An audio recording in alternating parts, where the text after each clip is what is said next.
Assalamualaikum warahmatullahi wabarakatuh. Perkenalkan, kami praktikan Lab SSI UPN Veteran Jawa Timur kelompok 5 akan menjelaskan tentang modul 3 yaitu Fensim. Perkenalkan, nama saya Ervina Nisra Wadania, NPM 18.032.010.184 dan partner saya Fadila Safa Azahra, NPM 18.032.010.181. Jadi yang pertama akan dijelaskan oleh teman saya terlebih dahulu. Jadi yang pertama yaitu latar belakang. Fensim sendiri itu merupakan suatu perangkat pemodelan visual yang diperbolehkan untuk melakukan konseptualisasi, dokumentasi, simulasi, analisis, dan optimasi model sistem dinamis. Fensim PLE atau Personal Learning Edition merupakan suatu konfigurasi dari Fensim yang dirancang sebagai penggunanya lebih mudah untuk mempelajari sistem dinamik. Fensim PLE sendiri itu menawarkan suatu cara yang sederhana dan fleksibel dalam membangun model simulasi dari diagram simple causal atau causal loop diagram atau diagram stock dan flow atau stock and flow diagram.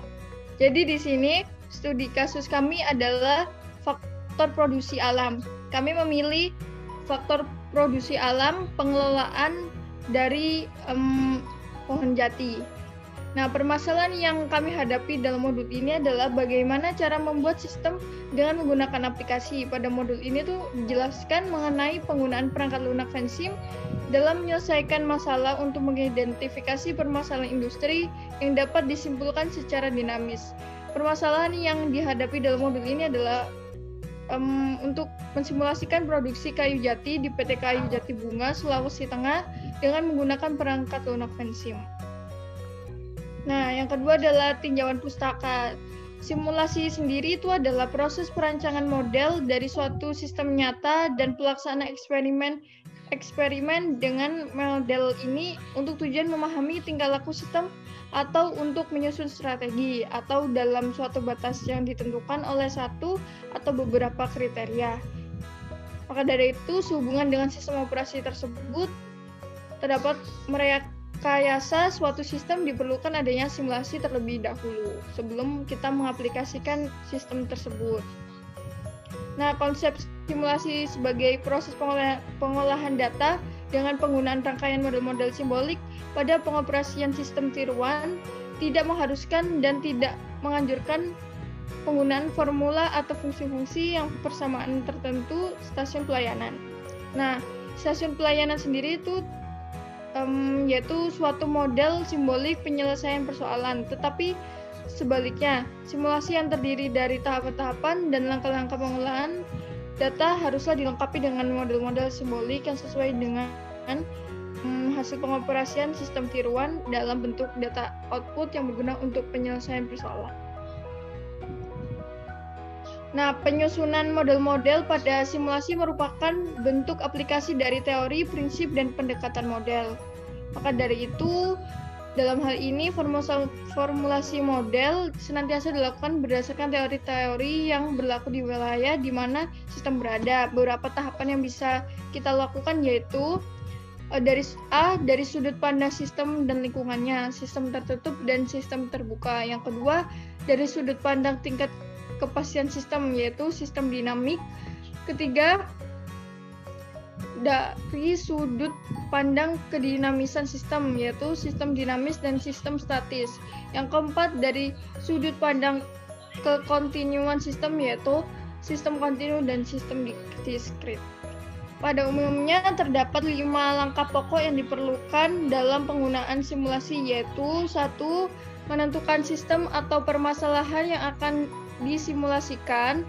Yang kedua, menentukan tujuan simulasi dan hal-hal lain yang mendukung terwujudnya model simulasi.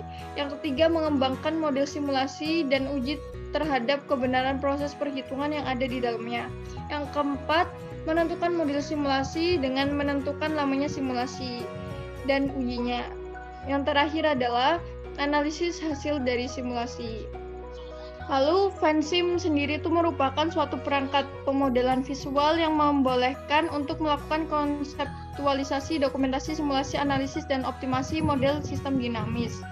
Nah, dengan menghubungkan kata-kata dengan tanda panah, ketertarikan antara variabel sistem dimasukkan dan dicatat sebagai hubungan kasual. Informasi ini digunakan oleh equation editor untuk membantu membentuk model simulasi yang lengkap. fansim PLE sendiri itu menggunakan suatu interface atau antarmuka yang mirip dengan sebuah meja kerja atau workbench dan sekumpulan perangkat atau tools. Jendela utama fansim PLE adalah meja kerja atau workbench yang selalu mengikuti title bar, menu, main toolbar, dan analysis tools.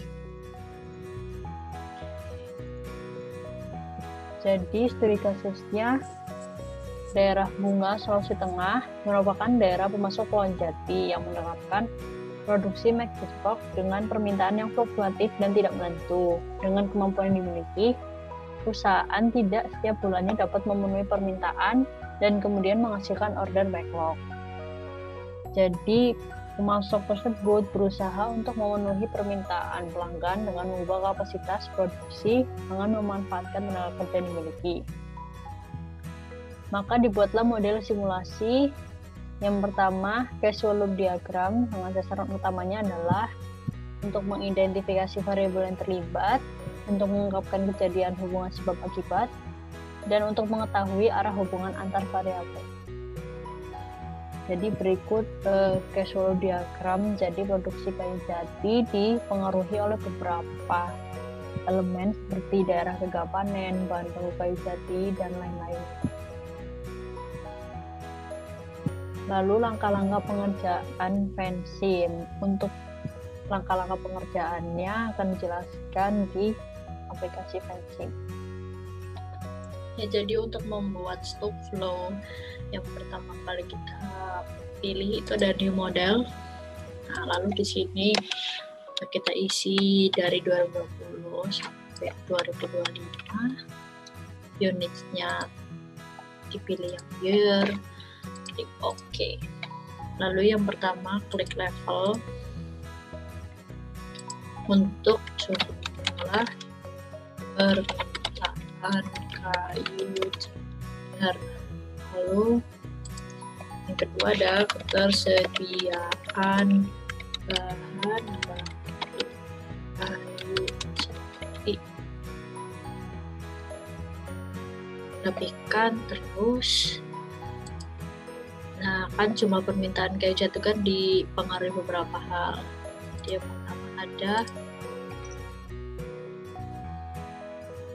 lalu ada juga yang kedua itu gini, penurunan permintaan. Nah, kalau ketersediaan bahan baku ada luas lahan. Yang kedua ada daerah gagal panen. Lalu kita tambahkan di sini persentase peningkatan. Persentase. Nah, ini disambungkan. Ini juga ada lagi import oleh permintaan besar. Oke, setelah itu baru kita masukkan equation-nya. Persentase peningkatannya diisi persen 0,5, ini 0,4. A few moments later. Lalu kita cek ya, lalu kita simulate. Oke, yes. Jadi untuk mengetahui grafiknya kan cuma permintaan sama ketersediaan. Jadi klik ini.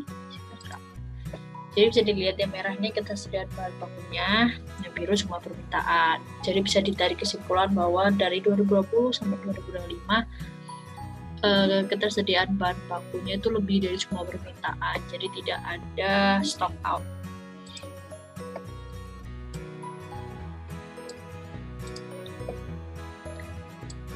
Nah, bisa dilihat dari tabel ini ketersediaan bahan baku kayu jati. Yang pertama ada 1000, lalu tahun selanjutnya 4.750 sampai tahun yang 2025 17.750. Setelah didapatkan nilai defensi, kita lanjutkan di bab 4. Lalu selanjutnya setelah membuat stock flow diagram defensi, lalu ada bab 4 hasil dan pembahasan. Outputnya ada seperti ini, model ketersediaan bahan baku kayu jatinya, lalu didapatkan hasil graph path-nya ketersediaan bahan baku kayu jati. Yang merah ini garis ketersediaan bahan baku kayu jati, yang biru jumlah permintaan kayu jati.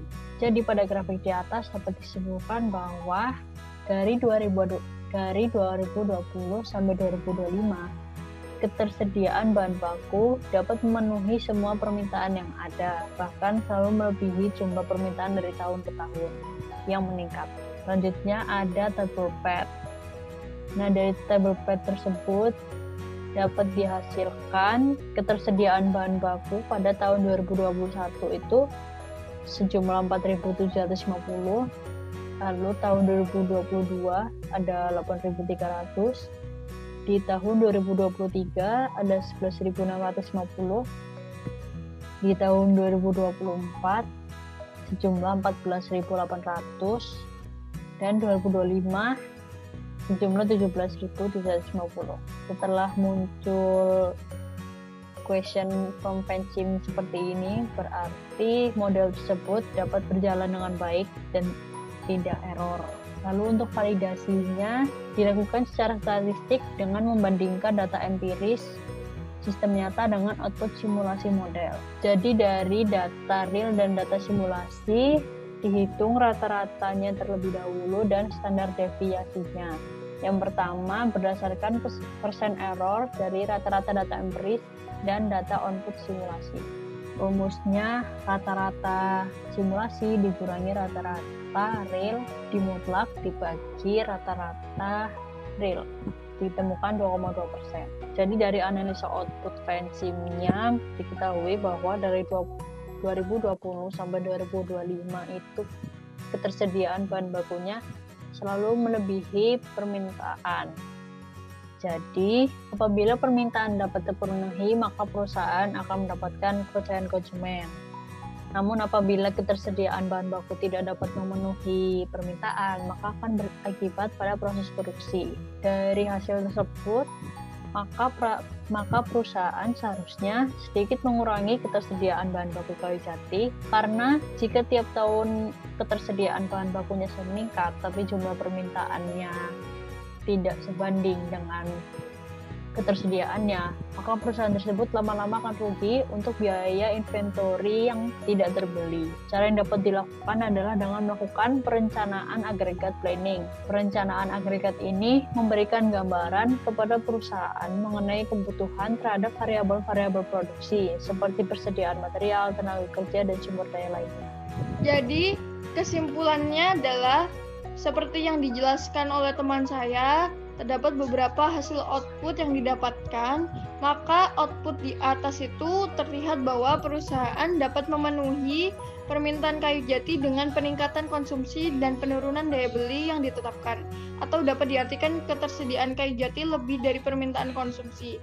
Rekomendasi penggunaan software untuk penyelesaian masalah adalah menggunakan software Pensim, dikarenakan software tersebut lebih mudah digunakan, lebih mudah dipahami, serta lebih mudah dioperasikan. Saran kami dalam modul Pensim ini yaitu satu, dalam memberikan penjelasan materi diharapkan lebih rinci lagi. Yang kedua, penjelasan mengenai software di YouTube sebaiknya lebih lengkap.